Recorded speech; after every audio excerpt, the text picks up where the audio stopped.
हाँ तो बच्चों, आपका स्वागत है ज्ञानोदय कोचिंग क्लासेस के ऑनलाइन शिक्षण में।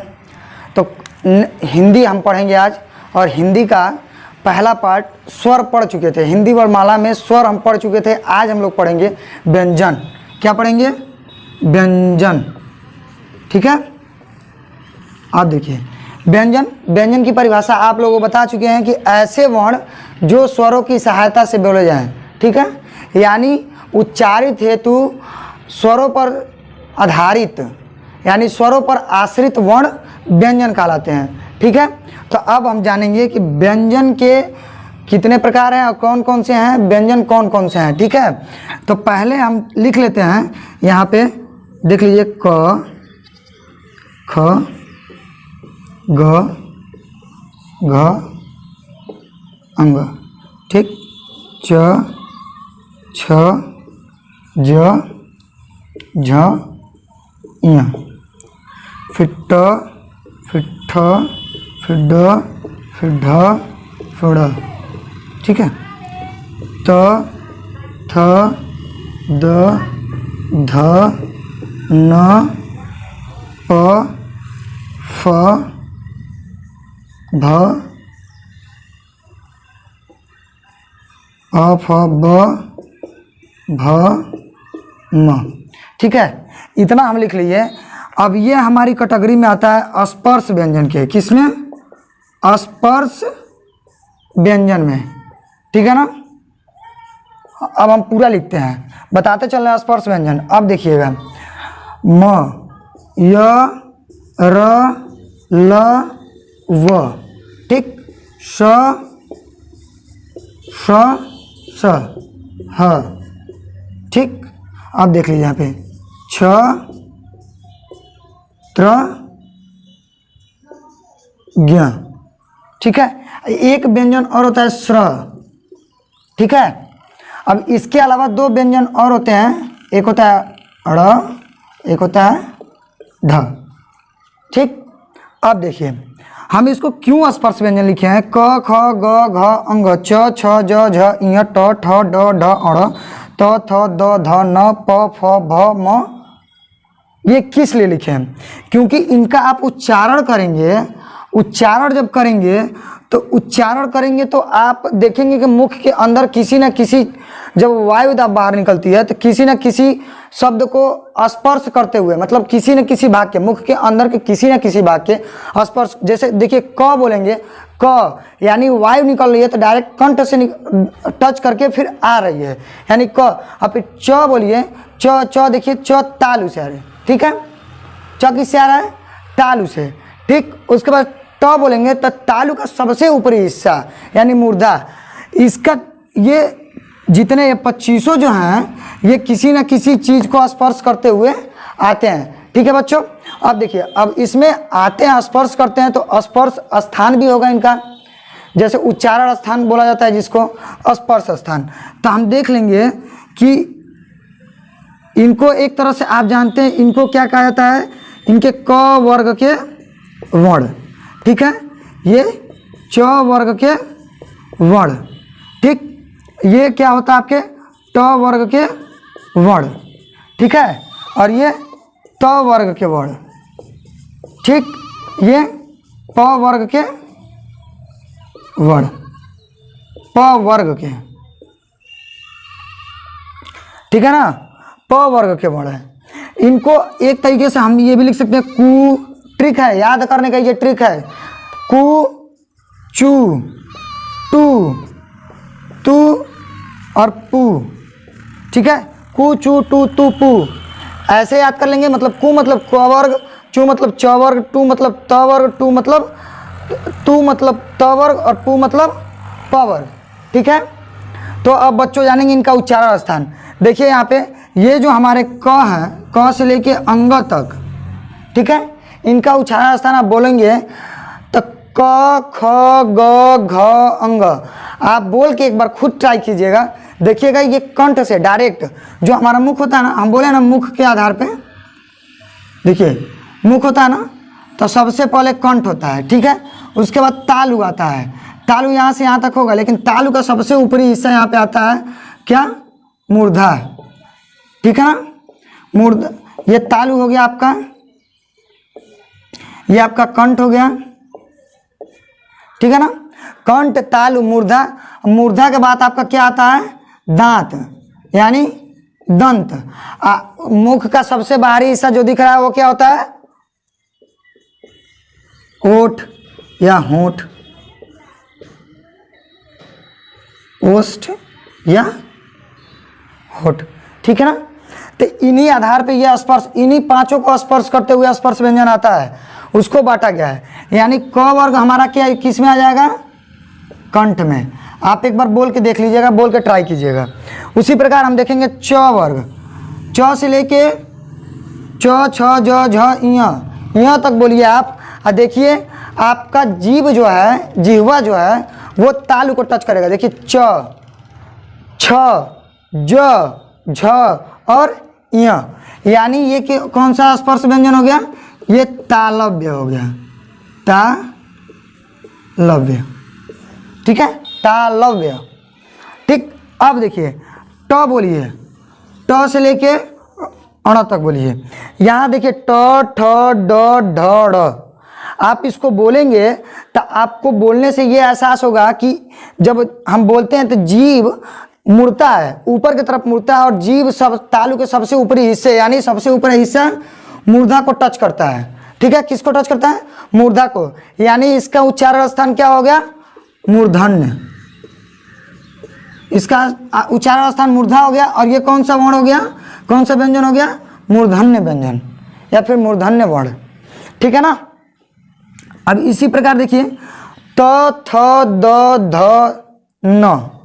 आप बोल के देखिए, त बोलेंगे तो त बोलने पे जीभ दांत को टच करती है, बिना दांत को टच करे हुए त आप नहीं बोल सकते हैं।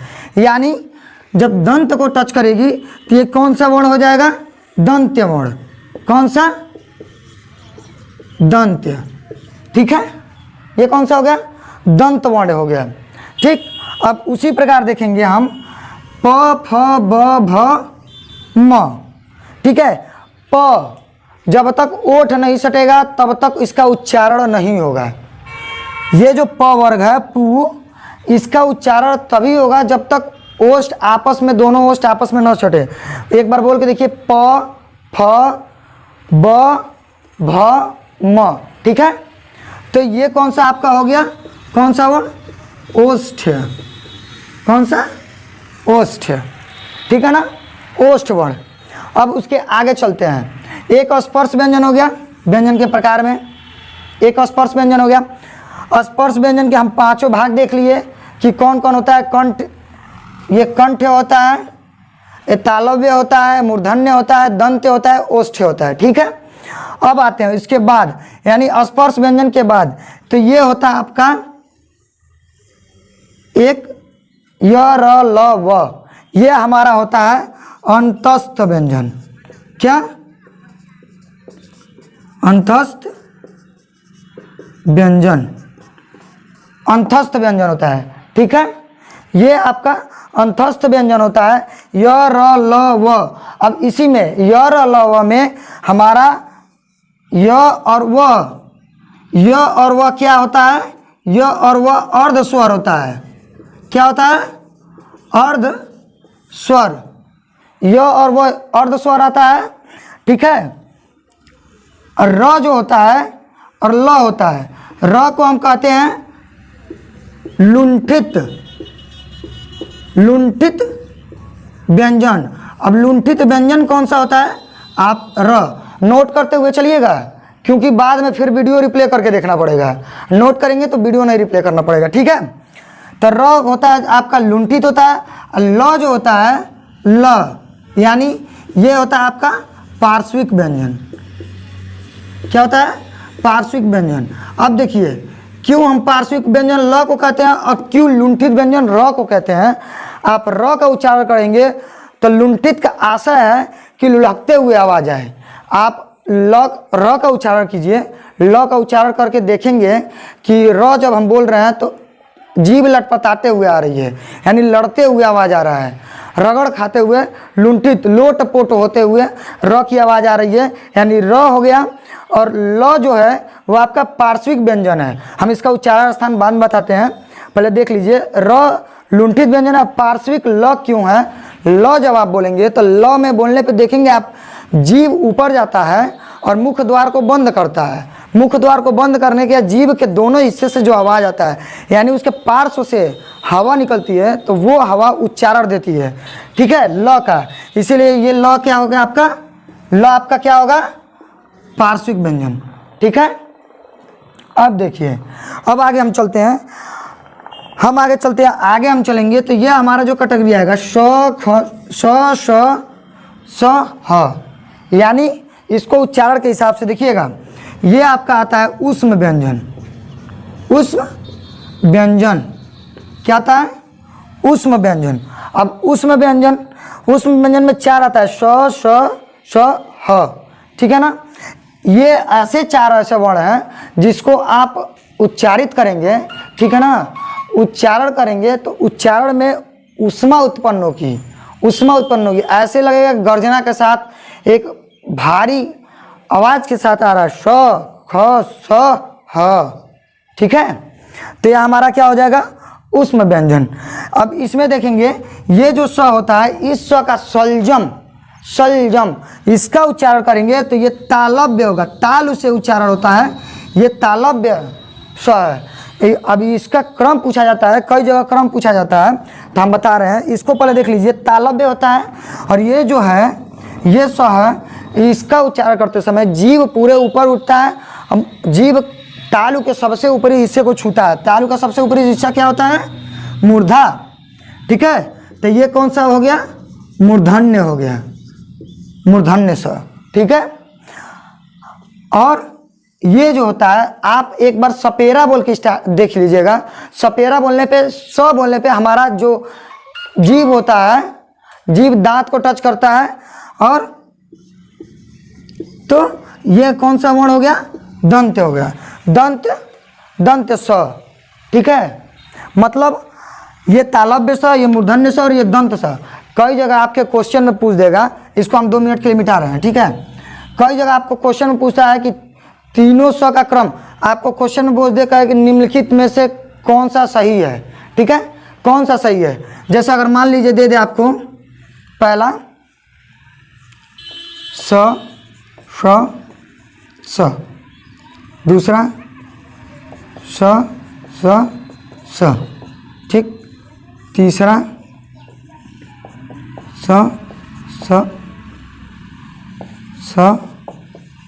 स, ठीक है। और चौथा आपका दे दे, चौथा यहाँ पे दे दे स, ठीक है। तो आप देख लीजिए, कई लोग ट्रिक मारेंगे इसी को, क्योंकि यही जानते हैं, बड़ा स छोटा स पेट फरुआ स, याद ऐसे करते हैं, बड़ा स छोटा स पेट फरुआ स, ठीक है। लेकिन आप कैसे याद कीजिएगा? 2 ट्रिक है इसका। कैसे? पहला तालव्य स, फिर मूर्धन्य स, ऐसे सीक्वेंस चलता है ना, ऐसे चलता है ना, ऐसे इस रो में, ऐसे हम कंठ ताल मूर्धा दंत। तो देखिए ऐसे सीक्वेंस चलेंगे तो पहले ताल आता है, तालव्य स, ठीक है, फिर मूर्धा आता है, मूर्धन्य स, ठीक, फिर उसके बाद दंत आता है, यानी दंत स, ठीक है। आपका ये होगा। लेकिन इसके अलावा एक और ट्रिक याद कर लीजिए। कौन सा? आप रामदेव बाबा का नाम सुनते हैं, रामदेव बाबा का नाम जानते होंगे, सुने भी होंगे। उनके एक आपका कराते हैं, आसन कराते हैं। क्या कराते हैं? आसन। उस आसन का क्या नाम है? और करने में माहिर भी हैं वो, शीर्षासन। ये वर्ण आप याद कर लीजिए। क्या? ये वर्ण आप याद कर लीजिए।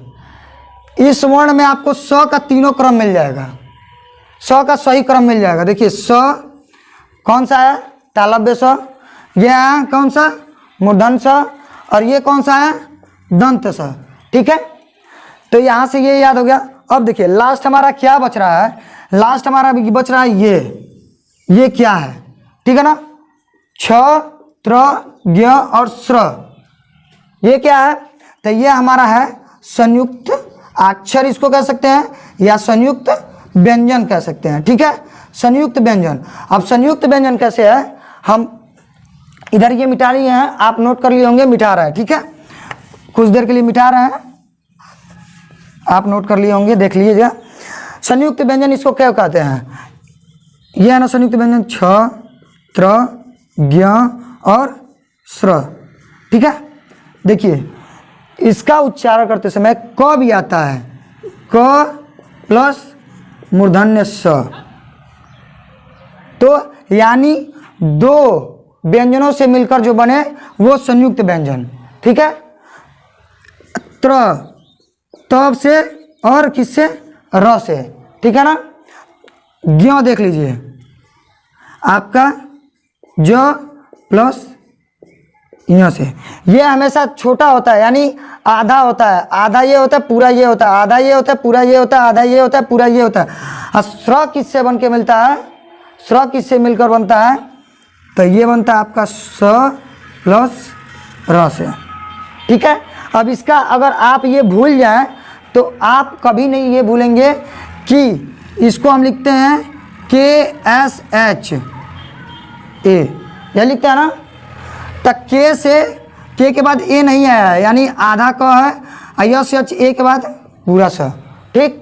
वैसे ही सेम इसका TRA, इसका JYA या फिर GYA, इसका होता ही है JYA, ठीक है।